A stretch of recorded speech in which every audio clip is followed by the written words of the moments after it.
কয়েকশো কোটি টাকা খরচ করে উদ্যোগ কেন্দ্রের। এবার রেশন কার্ডে চাল গমের সাথে মিলবে এই জিনিসটি। স্কিপ না করে পুরো ভিডিওটি অবশ্যই দেখুন। চ্যানেলে নতুন হলে অবশ্যই চ্যানেলটিকে সাবস্ক্রাইব করে পাশে থাকা বেল আইকনের নোটিফিকেশনটি অন করে দিবেন এই ধরনের ভিডিও নোটিফিকেশন পাওয়ার জন্য। দেশের নিম্নবিত্ত ও প্রান্তিক মানুষদের জন্য রেশন কার্ড অত্যন্ত গুরুত্বপূর্ণ। শুধুমাত্র পরিচয়পত্র হিসাবে নয়, সরকারের তরফ থেকে বিনামূল্যে খাদ্যদ্রব্য পাওয়ার একটি মাধ্যম হলো এই রেশন। রেশনের মাধ্যমে সরকার গরিব মানুষদের বিভিন্ন প্রকল্পের সুবিধা দিয়ে থাকে। করোনা মহামারীর সময় থেকে রেশন কার্ড হোল্ডারদের দেওয়া হচ্ছে বিনামূল্যে খাদ্য।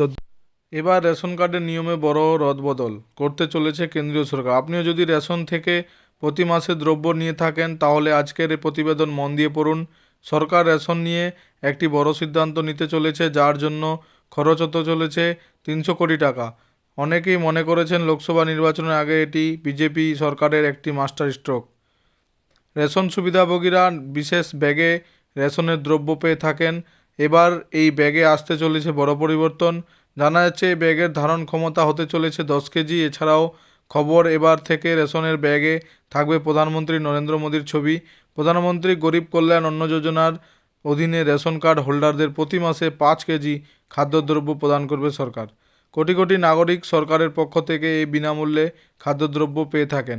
বিভিন্ন সূত্র দাবি করেছে খাদ্য মন্ত্রক প্রায় 300 কোটি টাকা খরচ করতে চলেছে রেশনের ব্যাগে প্রধানমন্ত্রীর ছবির জন্য।